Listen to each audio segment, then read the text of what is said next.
নতুন আরও একটি বিশ্লেষণে স্বাগতম। বরাবরের মতোই কঠিন আর খটোমটে সব একাডেমিক বিষয়কে একদম সহজভাবে ভেঙে বোঝার চেষ্টা করব আমরা। তো চলুন আর কথা না বাড়িয়ে পদার্থবিজ্ঞানের অত্যন্ত গুরুত্বপূর্ণ একটি বিষয় কাজ, শক্তি ও ক্ষমতা নিয়ে আলোচনা শুরু করা যাক। আজকের এই আয়োজনে মূল ফোকাস থাকবে 5টি বিষয়ের ওপর। কাজ, বল ও স্মরণ দিয়ে শুরু করে আমরা জানব গতিশক্তি ও বিভব শক্তি সম্পর্কে। এরপর শক্তির সংরক্ষণশীলতা নীতি, স্প্রিংয়ের সঞ্চিত শক্তি এবং সবশেষে ক্ষমতা ও কর্মদক্ষতা নিয়ে আলোচনা করব। সেকশন 1, কাজ, বল ও স্মরণ। পদার্থবিজ্ঞানের ভাষায় কাজ শব্দটার অর্থ কিন্তু দৈনন্দিন জীবনের কাজের চেয়ে বেশ আলাদা। এখানে সবচেয়ে বড় পয়েন্টটা হলো কাজ তখনই সম্পন্ন হবে যখন কোনো বল বা ফোর্স প্রয়োগ করার ফলে বস্তুটির স্মরণ ঘটে বা জায়গা পরিবর্তন হয়। এটি সম্পূর্ণ একটি স্কেলার রাশি, আর একে মাতা হয় একদম সুনির্দিষ্ট একটি গাণিতিক সমীকরণ W=Fs cos θ দিয়ে। কাজের ক্ষেত্রে বিপরীতমুখী ভৌত অবস্থাগুলো বেশ চমৎকারভাবে কাজ করে। ধরা যাক একটা ভারী কাঠের ব্লককে সামনের দিকে টানা হচ্ছে। এই যে বল যেদিকে প্রয়োগ করা হচ্ছে, স্মরণও ঠিক সেদিকেই হচ্ছে। এটাই হলো ধনাত্মক বা পজিটিভ কাজ। কিন্তু ঠিক একই সময়ে মেঝের ঘর্ষণ বল বস্তুটির গতির উল্টো দিকে কাজ করছে। এই বাধাদানকারী বলটাই হলো ঋণাত্মক বা নেগেটিভ কাজের একদম পারফেক্ট একটি উদাহরণ। সেকশন 2, গতিশক্তি ও বিভব শক্তি। একটু আগের সেই কাজগুলোই কিন্তু বস্তুর মধ্যে শক্তি হিসাবে জমা হয়। যখনই কোনো কিছু গতিশীল অবস্থায় থাকে, যেমন হাইওয়ে দিয়ে ছুটে চলা কোনো গাড়ি কিংবা ছাদ থেকে নিচে পড়তে থাকা একটি পাথর, তখন তার মধ্যে যে শক্তি কাজ করে সেটাই হলো গতিশক্তি বা কাইনেটিক এনার্জি। আর বস্তুর গতির সাথে সাথে এই শক্তি সূচকীয় হারে বা এক্সপোনেনশিয়ালি বাড়তে থাকে। এর ঠিক উল্টো দিকটাও বেশ ইন্টারেস্টিং।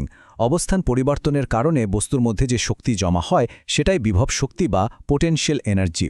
ধরা যাক ৫,০০০ কেজি ভরের বিপুল পরিমাণ পানিকে মাটি থেকে ২০ মিটার উঁচুতে তুলে রাখা হলো। এই অবস্থায় ওই পানির মধ্যে বিশাল পরিমাণ বিভব শক্তির জমা হয়ে আছে, যা যে কোনো মুহূর্তে মুক্ত হওয়ার জন্য যেন অপেক্ষায় করছে। সেকশন 3, শক্তির সংরক্ষণশীলতা নীতি। মহাবিশ্বের অন্যতম সুন্দর আর অলঙ্ঘনীয় একটি নিয়ম হল শক্তির সংরক্ষণশীলতা নীতি। ওপর থেকে নিচে পড়তে থাকা একটি বস্তুর যাত্রাপথটা একটু কল্পনা করা যাক। একদম সর্বোচ্চ উচ্চতায় বস্তুটির বিভব শক্তি থাকে সর্বোচ্চ, কিন্তু গতিশক্তি থাকে পুরোপুরি শূন্য। বস্তুটি নিচে পড়ার সাথে সাথে তার উচ্চতা কমতে থাকে আর বেগ বাড়তে থাকে, অর্থাৎ বিভব শক্তি নিখুঁতভাবে গতিশক্তিতে রূপান্তরিত হতে শুরু করে। আর মাটিতে আঘাত করার ঠিক আগের মুহূর্তে উচ্চতা শূন্য হয়ে যাওয়ায় বিভব শক্তি পুরোপুরি শেষ হয়ে যায়, কিন্তু গতিশক্তি তখন পৌঁছায় তার সর্বোচ্চ চূড়ায়। শক্তি কখনোই হারিয়ে যায় না, এটি শুধু রূপ বদলায়। এই পুরো প্রক্রিয়ায় একটি বিচ্ছিন্ন সিস্টেমের মোট যান্ত্রিক শক্তি প্রতিটি বিন্দুতেই অপরিবর্তিত থাকে। এই নীতিটি আমাদের প্রমাণ করে দিচ্ছে যে একটি পাথর কোনো ভবনের চূড়াতেই থাকুক অথবা প্রবল বেগে মাটিতে আছড়ে পড়ুক, গাণিতিক হিসাব অনুযায়ী তার মোট শক্তির পরিমাণ সবসময় হুবহু একই থাকবে। সেকশন 4, স্প্রিংয়ের সঞ্চিত শক্তি। শক্তির এই একই নিয়ম যদি একটি স্প্রিংয়ের ক্ষেত্রে প্রয়োগ করা হয়, তখন গাণিতিক হিসেবে সামান্য একটু ভিন্নতা আসে। স্প্রিংয়ের ক্ষেত্রে অভিকর্ষ বা উচ্চতার কোনো ব্যাপার নেই। এর বদলে কাজ করে স্প্রিংটির নিজস্ব কাঠিন্য বা স্প্রিং ধ্রুবক। একটি স্প্রিংকে ঠিক কতটুকু সংকুচিত বা প্রসারিত করা হলো তার উপর ভিত্তি করেই স্প্রিংটি তার ভেতরে বিভব শক্তি সঞ্চয় করে। হিসাবটা কতটা নিখুঁত হতে পারে তা একবার কল্পনা করা যাক। যদি 10 কেজি ভরের কোনো বস্তু প্রতি সেকেন্ডে 10 মিটার বেগে ছুটে এসে অনুভূমিকভাবে থাকা একটি বেশ শক্ত স্প্রিংকে আঘাত করে, তবে পদার্থবিজ্ঞানের সূত্র একদম নির্ভুলভাবে বলে দিতে পারবে যে পুরোপুরি থেমে যাওয়ার ঠিক আগে স্প্রিংটি ঠিক 0.1 মিটারই সংকুচিত হবে। সেকশন 5, ক্ষমতা এবং কর্মদক্ষতা। এতক্ষণ আমরা যে তাত্ত্বিক বিষয়গুলো জানলাম সেগুলোকে এবার বাস্তব জগতের যন্ত্রপাতির সাথে মেলানো যাক। একটি মেশিন শুধু কতটুকু ওজন তুলতে পারে তার উপরেই এর আসল কদর নির্ভর করে না, বরং মেশিনটি কত দ্রুত সেই কাজ কি করতে পারছে সেটাই আসল কথা। আর একক সময়ে এই কাজ করার হারকেই বলা হয় ক্ষমতা বা পাওয়ার। দুটি আলাদা পানির পাম্পের তুলনামূলক হিসাব করলে বিষয়টি একদম পরিষ্কার হয়ে যাবে। গাণিতিক ডেটা থেকে খুব সহজেই দেখা যায় যে এখানে মোটর পি তুলনামূলকভাবে বেশ ভালো একটি যন্ত্র, কারণ এটি মোটর কিউ এর তুলনায় ইনপুট হিসেবে নেওয়া শক্তির অপচয় অনেক কম করে এবং অনেক বেশি আউটপুট দিতে পারে।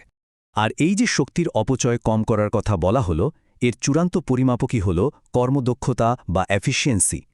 সহজ কথায় আমরা যে পরিমাণ বিদ্যুতের বিল দিচ্ছি তার ঠিক কত শতাংশ আসলেই আমাদের প্রয়োজনীয় যান্ত্রিক কাজে বা শক্তি হিসেবে রূপান্তরিত হচ্ছে তা এই কর্মদক্ষতা থেকেই বের করা যায়।